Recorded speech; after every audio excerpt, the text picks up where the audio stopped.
오늘 하나님께서 우리에게 주시는 말씀은 구약성경 잠언 30장 24절로부터 28절까지 말씀입니다. 제가 받들어 읽겠습니다. 땅에 작고도 가장 지혜로운 것 넷이 있나니 곧 힘이 없는 종류로되 먹을 것을 여름에 준비하는 개미와 약한 종류로되 집을 바위 사이에 짓는 사반과 임금이 없으되 다 떼를 지어 나아가는 메뚜기와 손에 잡힐만 하여도 왕궁에 있는 도마뱀이니라. 아멘. 기도하겠습니다. 창조주이신 하나님 아버지, 주님의 섭리와 뜻을 알고 겸손하고 지혜롭게 살아갈 수 있도록 이 시간 말씀의 지혜와 은혜를 허락하여 주옵소서. 예수님의 이름으로 간절히 기도드렸사옵나이다. 아멘. 우리는 우리의 존재가 미약하고 나의 현재가 별것 아닌 것 같다는 초라함에 힘들어합니다. 하지만 진리는 이것입니다. 하나님의 창조 질서 속에 있는 모든 존재와 모든 사건은 다 나름대로 의미가 있다는 것입니다.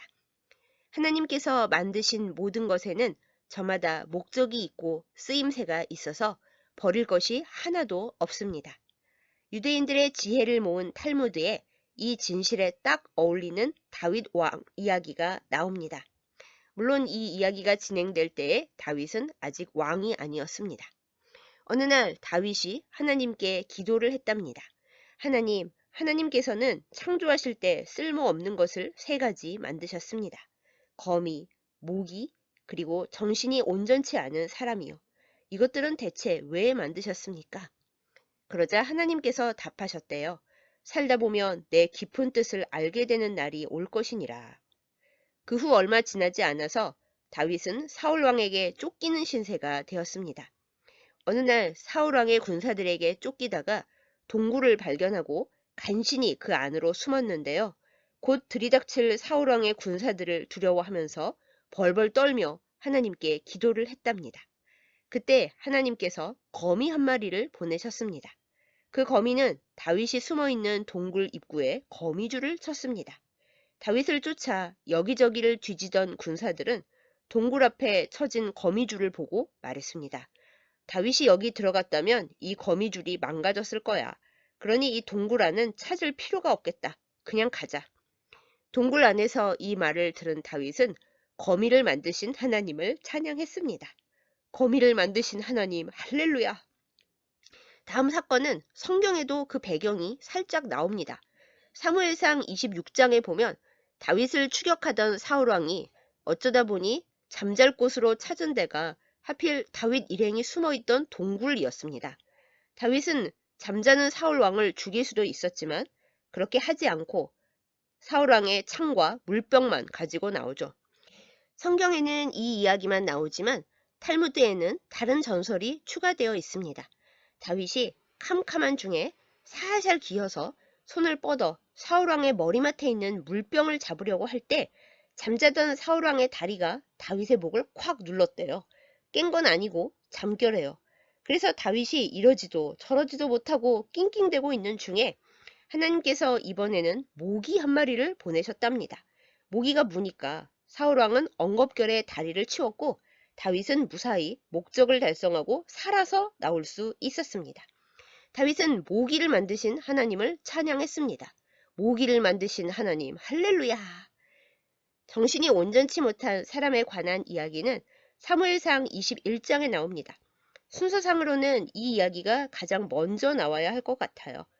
사울왕에게 생명의 위협을 느낀 다윗이 블레셋 땅으로 도망가서 가드왕 아기스를 만납니다.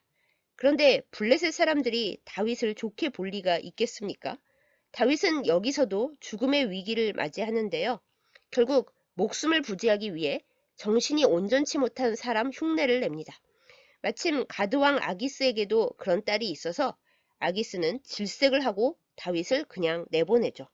온전치 않으니 죽이지도 않았고요. 그래서 이때 다윗은 하나님을 찬양했다고 합니다. 오늘날의 관점으로 보면 좀 떨떠름한 부분이 많은 이야기입니다만 핵심 포인트는 이거죠.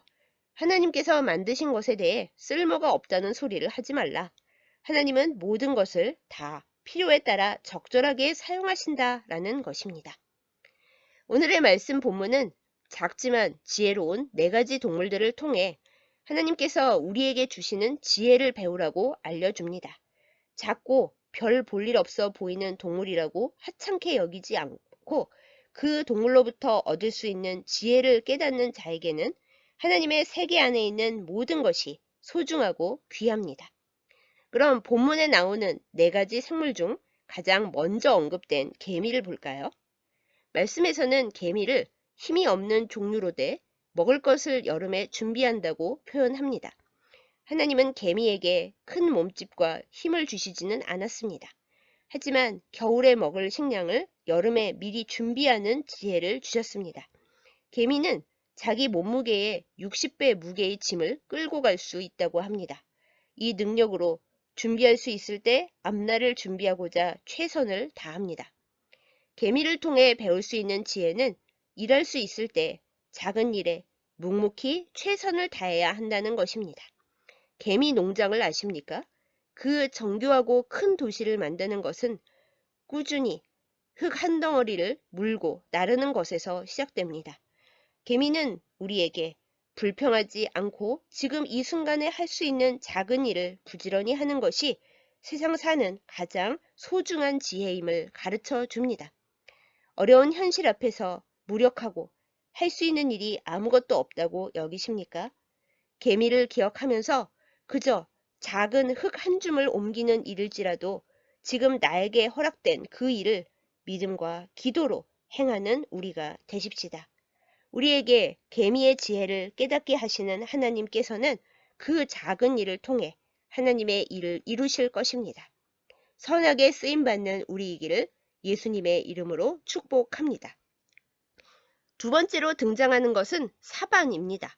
약한 종류로 돼 집을 바위 사이에 짓는 사반이라고 소개되는 이 동물은 구약 성경에 자주 등장하는데 우리에게는 생소하죠. 사반은 히브리어 사판을 글자 그대로 옮긴 명칭인데 팔레스타인에 사는 바위 너구리입니다. 연약하고 겁이 많다고 하네요. 그래서 사반은 자신을 안전하게 보호하기 위해 바위 틈에 집을 짓고 삽니다. 몸집이 크고 강한 짐승들은 자신의 힘을 믿기 때문에 바위에 의지하여 숨는 집을 짓지는 않습니다. 하지만 그거 아십니까? 단단하고 흔들리지 않는 것에 의지하는 동물들이 더 안전하답니다. 그래서 사반도 웬간에서는 잘 잡히지 않습니다. 우리는 사반의 삶을 통해 반석에 집을 짓는 사람을 떠올리게 됩니다. 내 힘으로 모든 것을 해내고 버틸 수 있다고 여기면 나보다 센 폭풍이 몰려올 때 무너지고 휩쓸려 갈 수밖에 없습니다.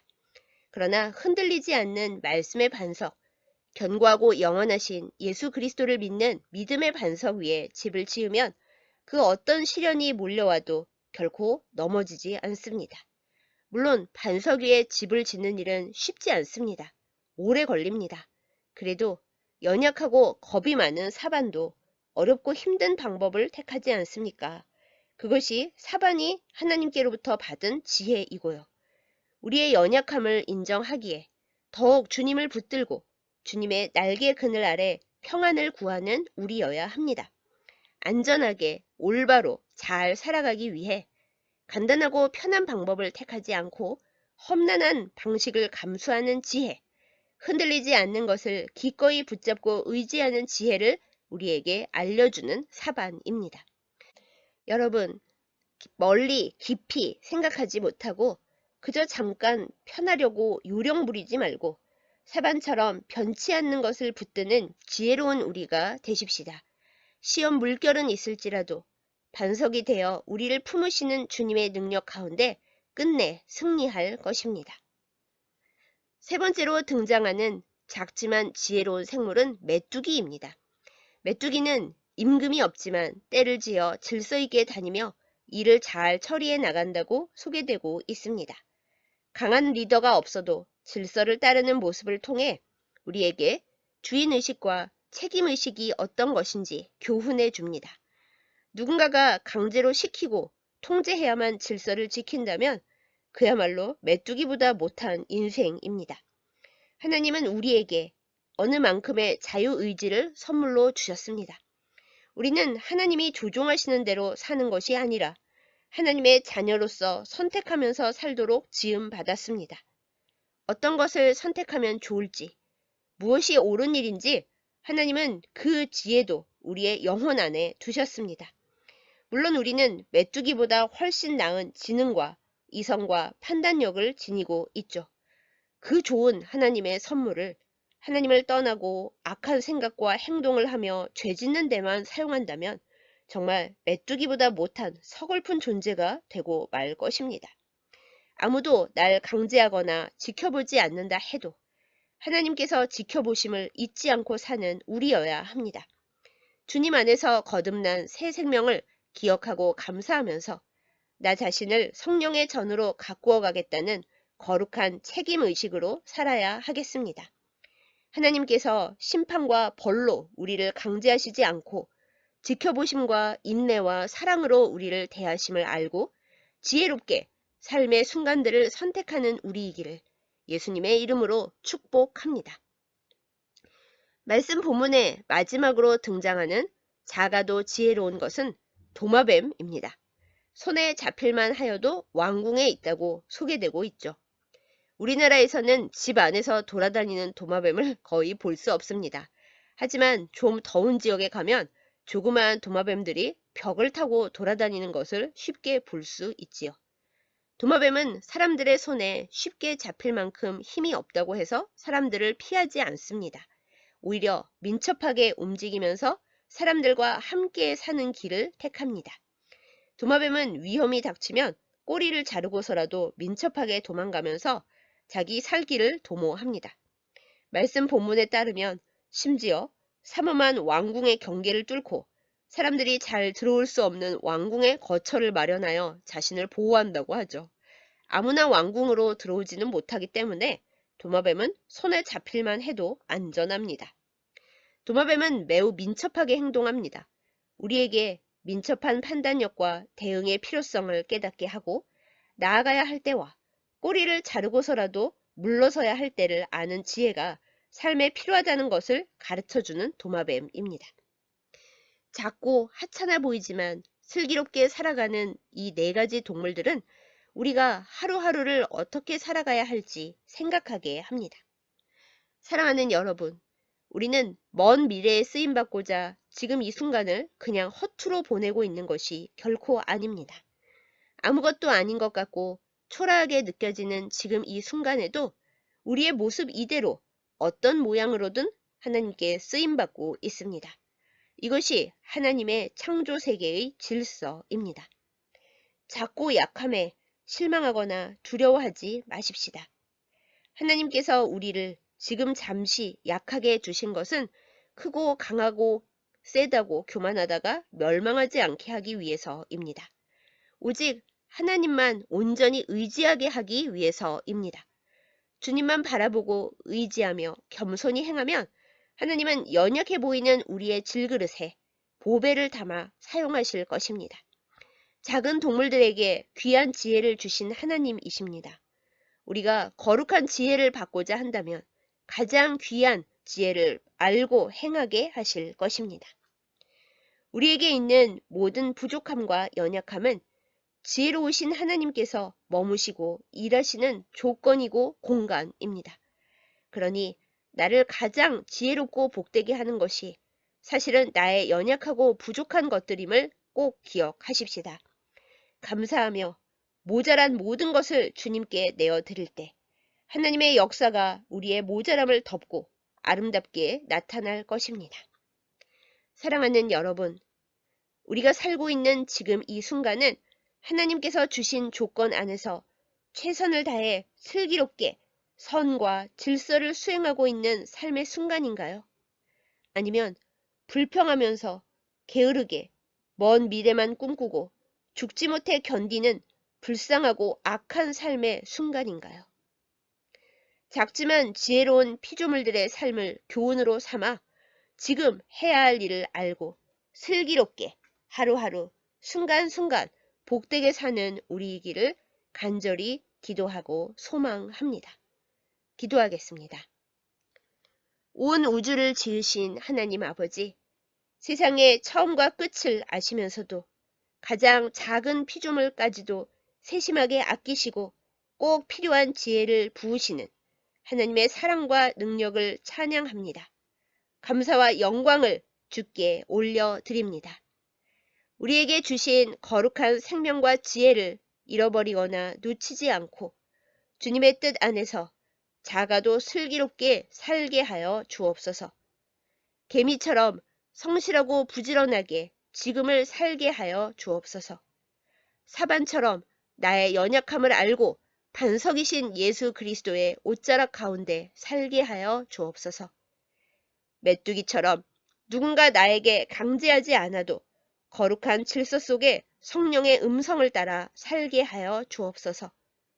도마뱀처럼 내가 가장 안전하게 있을 곳을 알고 우리를 위험하게 하는 악을 민첩하게 피할 줄 알게 하여 주옵소서. 우리의 질그릇 안에 보배로우신 주님을 담으셔서 우리가 선하고 아름답게 이 생명을 살게 하여 주옵소서. 하나님 아버지, 문희경서교회를 위해 간구합니다. 한없이 작고 연약한 질그릇 같은 이 재단을 보호하여 주시고 주님의 거룩한 지혜를 따라 온전히 세워지게 하여 주옵소서. 주님을 위해 헌신하며 기도하는 이 시간 말씀을 나누는 주의 백성들을 살피시사 건강하게 하시고 지혜롭게 하시며 복의 통로가 되게 하여 주옵소서. 가장 귀한 보배를 담는 주님의 그릇으로 삼아 주시옵소서. 거룩한 이 주일에 우리에게 아름다운 날씨를 허락하시고 주님 앞에 예배할 수 있는 모든 일들을, 조건들을 허락하심에 감사드립니다. 주님을 찬양하고 기뻐하며 감사하며 주님을 사랑하면서 사는 주님의 자녀들이 다 되게 하여 주셔서 이 세상 살아가는 동안 주님의 가장 좋은 일들을 행하며 가장 좋은 것들을 누리며 사는 저희들 다 되게 하여 주옵소서. 예수님의 이름으로 간절히 기도드렸사옵나이다. 아멘.